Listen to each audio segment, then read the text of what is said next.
안녕하십니까. 이 시간은 참부모님 현현과 축복 결혼 세 번째 말씀을 나누도록 하겠습니다. 예수님은 다시 오시겠다는 약속을 하시고 성천하셨습니다. 십자가 길을 가시면서 예수님은 다시 오시겠다고 하셨습니다. 계시록에 예수님이 다시 오실 때 어린 양 혼인 잔치가 열리게 됨을 알 수 있습니다. 어린 양 잔치는 다시 오시는 예수님이 가정을 이루기 위해 결혼하는 의식을 뜻합니다.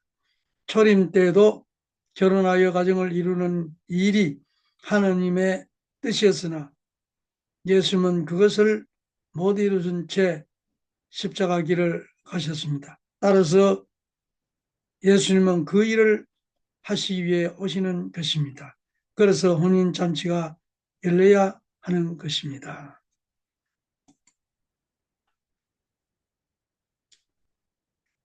예수님 하늘나라에 가신 이후 기독교 역사는 성령 역사로 출발합니다.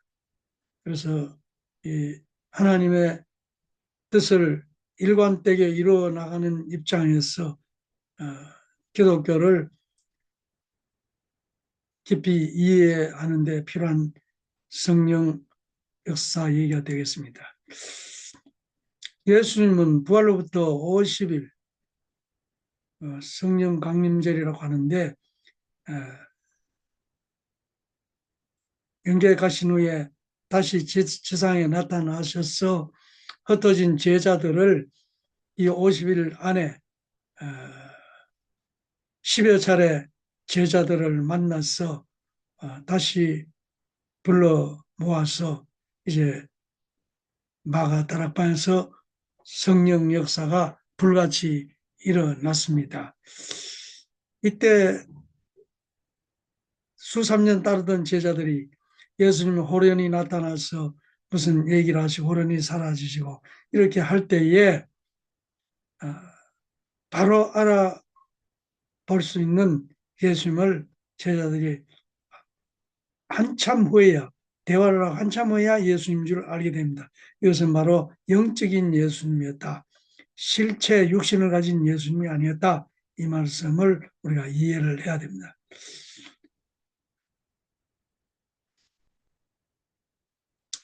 이 성령 역사가 불같이 일어나서 소리 지르고 아주 미친 듯 소리 질렀다고 했습니다. 이렇게 성령 체험을 하고 진짜 이제 죽음도 괜찮은 기독교인이 되었습니다.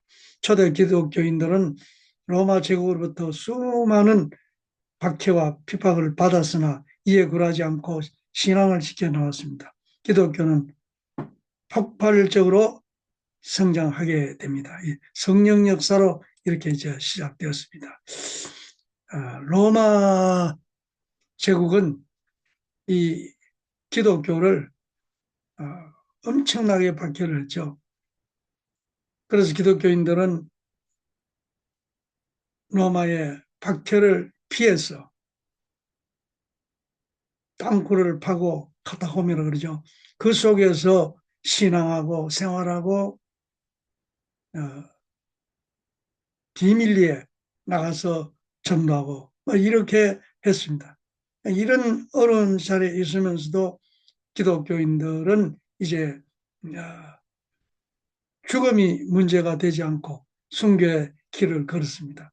아무리 로마가 기독교를 박해가지고 죽이지만 죽이는 수보다 서로 믿는 사람이 점점 늘어나고 이래서 결국은 400년이 채 되지 못해서 로마는 기독교 예수님 앞에 무릎을 꿇고 기독교를 국교로 이제 받아들이게 되죠. 예수님 이후에 이제 400년 로마 박해 시대를 거치고 국교가 되고 기독교는 참 땅 위에 놀라운 기적같이 기반을 만들어 나가게 됩니다. 승승장구하다가 1096년부터 1299년까지 9차례에 걸쳐서 회교도들이 점령하고 있는 예루살렘 그 성지를 탈환하기 위해서 전 유럽의 기독교가 힘을 합해서 하나님 이름으로 십자기를 앞세워서 십자 군단이 나가서 전쟁을 했는데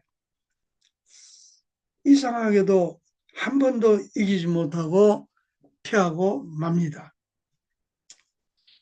이렇게 되니 이제 사람들이 생각이 달라집니다.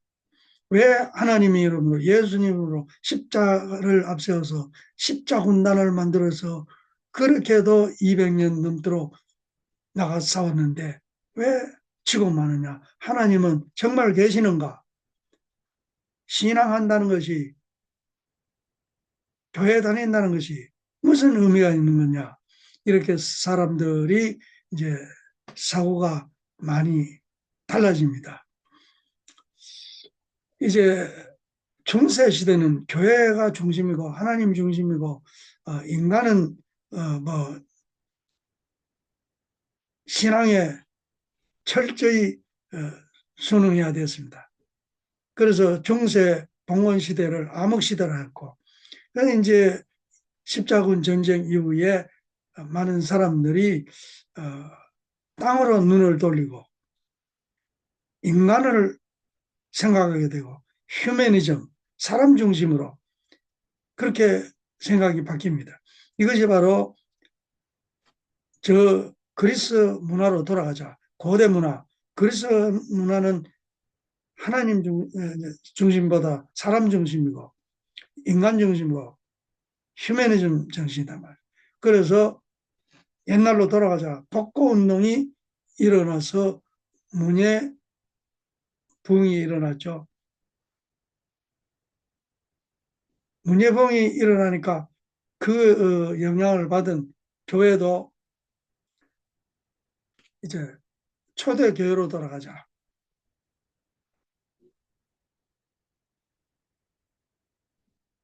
교회가 중세 이 교회 천주교 종교가 너무 하늘 중심이고 인간에 대한 그 배려가 너무 없고 성경도 직접 볼 수 없고 교회에서 독점해서 해석해 주는 대로 따라가야 되고 이래서 이제 기독교 그 당시 기독교에도 초대 교회로 돌아가자. 복고 운동이 일어나는 거예요. 그래서 1597년에 마르틴 루터가 종교개혁을 했는데 95개 조항의 교회 부패를 막으려는 그 종교개혁이지만 그 핵심은 초대교회로 돌아가자. 초대교회는 예수님 무릎 밑에 앉아서 누구든지 말씀을 듣고 누구나 은혜를 받고 누구를 거쳐서 교회를 거쳐서 교회 권위에 순응하면서 이렇게 가는 것이 아니다 말이죠. 그래서 초대교회 복고운동이 벌어졌던 것, 이게 바로 종교개혁입니다. 이 종교개혁의 완성은 1543년도에 프랑스의 장 칼뱅의 그 종교개혁인데, 종교개혁은 여러 사람들이 여러 신학자, 여러 그 사람들이 종교개혁 운동을 했습니다마는 장 칼뱅의 성령 역사 없으면 예수님을 만날 수 없음을 역설했고 교회 부패를 개혁하고 참된 교회를 회복해야 한다고 1543년 교회 개혁의 필요성이라는 논문으로 신성 로마 제국 의회와 황제에게 논문을 제출했습니다. 했습니다. 이것이 이제 청교도의 결정적인 영향을 주게 되었던 것입니다. 종교개혁은 개인의 자유와 권리에 대한 각성과 민주주의 정치 체제의 발전을 촉진하는 등 크나큰 변화를 일으켰습니다. 더 나아가 현대 서구 문화와 정치 구조의 발전에 큰 역할을 했습니다. 이건 결국 이제 영국 중심으로 성공의 국교죠. 청교도들은 신교에 대한 박해가 심하게 되어서 이 청교도들이 신앙의 자유를 찾아 참 일종의 탈출을 하게 되죠. 그게 바로 미국 건국과 청교도들의 하늘의 섭리 역사를 우리가 이해를 해야 됩니다. 영국의 성공의 박해를 피해 신앙의 자유를 찾아 신대륙 미국으로 이주했습니다. 청교도들은 1620년 9월 16일에 메이플라워를 타고 영국을 떠나 11월 20일 미국의 프로빈스타운에 도착했으며 이후 12월 21일 플리머스에 정착지를 세웠습니다. 메이플라워는 66일간 항해 끝에 도착했으며 청교도들은 미국 역사의 새로운 장을 열었습니다. 이들의 이주는 미국 건국과 미국 정체성 형성에 중요한 영향을 미쳤으며 오늘날 자유민주 세계를 이루는데 그 가장 핵심의 자리에 서게 되고 그 역할을 뿌리 역할을 해 나왔습니다. 미국에 건너가서 기독교를 중심 삼은 하늘 뜻에 맞는 그 나라를 세우기 위해서 대통령이 당선되면은 성경에 손을 얹고 하늘에 맹세하고 돈에도 하나님을 믿는 백성이라고 써붙이고 그때 첫 해 농사를 지어서는 교회를 세우고 두 번째 해에 농사를 지어서는 학교를 세우고 세 번째 해에 농사를 지어서는 자기 집을 지었다고 했습니다. 철저히 하늘 중심이고 하늘 섭리를 이루어 나가는 그런 미국의 기독교 국가였고 이것이 바로 하나님의 섭리에 그 세워졌기 때문에 짧은 시간에 엄청난 축복을 받아서 세계의 1등 국가, 지도 국가가 되었다고 우리가 섭리적으로 이해를 하고 있습니다.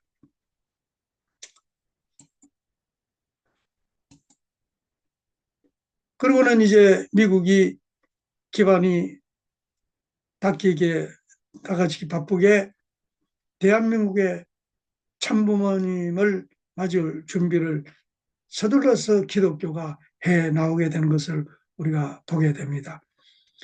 몇몇 참 1885년 이때 헨리 가드 아펜셀러 미국 북감리교회 27세 젊은 선교사가 한국에 와서 선교를 했고 호리스 그랜 언더우드 미국 장로교회 또 같은 해 4월 2일에 26세 청년이 한국에 와서 선교 활동을 했습니다. 제임스 스카스 게일이라든가 캐나다 장로교죠. 역시 27세 젊은 선교사들이 한국에 와서 어려움을 극복하면서 선교를 했습니다. 이때 많은 순교자도 나오게 됩니다. 한국에 와서 순교를 당하면서 피를 흘리면서 이 나라의 기독교를 전파합니다. 초기 선교 조선에 왔던 8인의 미국 선교사들 알렌, 언더우드, 헬론, 스크랜턴, 마페트, 게일, 올링거, 아펜셀러 이름을 많이 들어보셨죠. 이런 분들이 한국에 와서 참 많은 고초를 겪으면서 한국 기독교를 일으켰습니다. 참으로 신기한 것은 이 한국이 정말 하늘이 세우신 나라인 것을 우리가 알 수 있는 것이 선교사 없이 전도된 나라였습니다. 이 1880년대 미국에서 선교사들, 캐나다에서 선교사들이 오기 전에 아, 한국 최초의 천주교 사제이며 세례명은 안드레아이다, 어, 안드레아, 성 파우르 모방 신부의 청구로 중국 마카오에서 유학하며 신학을 공부해서 사제로 서품되고 귀국에서 1845년도에서 1년간 천주교를 일으키다가 그 당시에 조선 정부로부터 사형을 당하게 되죠. 또 이제 서상륜이라는 사람은 한글 성경을 번역한 최초의 인물이고 황해에도 소래 한국 교회를 최초로 세웠습니다. 그리고 스스로 전도하고 신앙을 참 전승한 그런 사람이 있습니다. 이 사람은 스스로 성경을 공부해서 번역하고 스스로 최초의 한국의 교회를 1883년 5월 16일에 서울에 세웠단 말이죠. 이것은 바로 한국은 어떤 신령한 하나님의 섭리에 감응하는 그런 의로운 의인들이 나타나서 이런 섭리를 준비해 왔다. 이렇게 볼 수밖에 없습니다. 그렇기 때문에 치무라 간조라는 일본의 유명한 그런 신학자요, 신앙인 그 일본의 위대한 기독교 복음주의자 분이 1861년 3월 26일부터 1930년 이렇게 이때 사람인데 이분이 한국 성령 역사를 증거하기를 하나님은 조선을 사랑하며 군대와 고난보다 능력이 더 강한 성령을 보내주었다. 구세주가 조선에서 강림할 것이며 구세주가 조선에서 강림할 것이며 기독교 신앙이 한반도의 한민족에게 뿌리를 내리고 다시 일본에 전해질 것이다. 종교를 서양에 전파한 유대민족과 같이 조선이 다시 동양 교화의 중심이 될 수 있다. 자, 이렇게 증거를 했습니다. 예, 정말 성령 역사 없이 아무리 신앙만 공부만 해서 이렇게 할 수가 있겠습니까? 하늘의 성령 역사의 증거로 보아야 되겠습니다. 다시 오시겠다는 약속은 어떻게 이루어지는가? 어린 양 잔치는 신랑과 신부가 있어야 합니다. 어린 양 혼인 잔치의 신랑은 다시 오신 예수님입니다. 그러면 신부는 누구일까요? 독실한 신앙인들이 어린 양 잔치의 신부로 생각하는 사람들이 많습니다. 신랑 대신 다시 오시는 예수님을 성도들이 신부와 같은 입장에서 신실한 믿음을 가지고 잘 맞이해야 한다고 믿고 있습니다. 어린 양 잔치의 신부는 성도나 교회가 아닙니다. 어린 양 잔치란 예수님에 대한 성도들의 믿음이나 예수님과의 영접을 뜻하는 상징적인 표현이 아니라 문자 그대로 주님의 혼인잔치입니다. 혼인의 주인공은 한 쌍의 남녀여야 하지 한 분의 주님과 다수의 성도들일 수 없습니다. 신랑이 다시 오신 예수님이라면 신부는 하나님이 섭리 역사 가운데서 반드시 탄생시키려 하셨던 당신의 직계 딸인 독생녀입니다. 하나님은 독생자를 이미 탄생케 하셨지만 독생녀는 아직 탄생시키지 못하셨습니다. 육체로는 죽임을 당하시고 영으로는 살리심을 받으셨으니라는 말씀처럼 독생자는 비록 십자가 길을 감으로써 육신을 잃어버렸지만 그렇다고 그가 지상에 탄생하여 33년까지 성장한 기대마저 사라져버린 것은 아닙니다. 예수님도 그것을 아셨기에 다시 오겠다 하실 수 있었던 것이며 실제로 독생자의 기대가 지금까지 남아 있었기 때문에 다시 오실 수 있었던 것입니다. 결국 어린 양 혼인잔치의 신랑은 독생자의 사명을 인계받은 남성이며 신부는 하나님이 직접 보내시는 독생녀의 실체가 되는 것입니다. 하나님은 역사 가운데 아직 독생녀를 보내신 적이 없었습니다.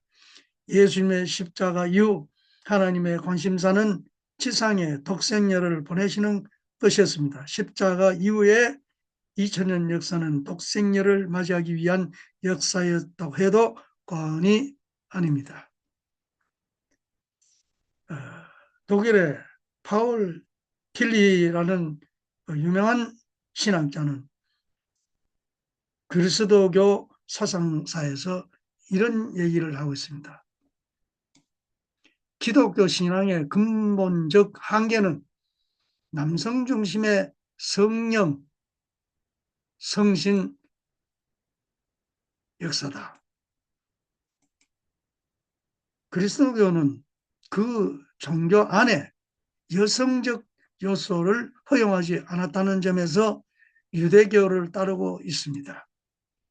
성령의 표상도 이 여성적 요소의 결여를 보충할 수 없습니다. 성령은 한편으로는 예수의 탄생 이야기에서 남성적 요소로서 등장되어 있는가 하면 그것 또한 너무나 추상적인 개념입니다. 성자, 성부, 성자, 성신, 성령조차도 남성으로 본단 말이죠. 여기에 기독교의 재림 주님 어린 양 혼인 잔치의 한계가 있게 된 겁니다. 재림 메시아는 남성이고 성령, 성신 역시 남성격적이다 말이죠. 초림 독생에 대한 신학과 신앙이 결여된 상태에서 한국의 이 신앙이 그대로 한국으로 전래되었습니다. 교회를 목사들을 가르치고 지도하는 신학자들이 미국 가서 신학을 공부하고 이렇게 다 지도를 하다 보니까 그 신학 그대로 성부, 성자, 성신이 다 남성격이고 그렇기 때문에 독생자, 독생녀, 혼인잔치조차도 남자와 여자가 한 가정을 이루는 그런 그 신앙이 도저히 받아들여지지 않는 그런 입장에 서게 됐다는 말씀입니다. 재림 메시아 부인을 찾아야 하는데 기독교는 재림주만 대망하는 신앙입니다. 오직 주님만 다시 오면 된다. 재림주의 신부, 독생녀를 찾는 신학은 형성되지 못했습니다. 다음 시간에 어떻게 어린 양 잔치가 혼인잔치가 이루어지는지 알아보도록 하겠습니다. 감사합니다.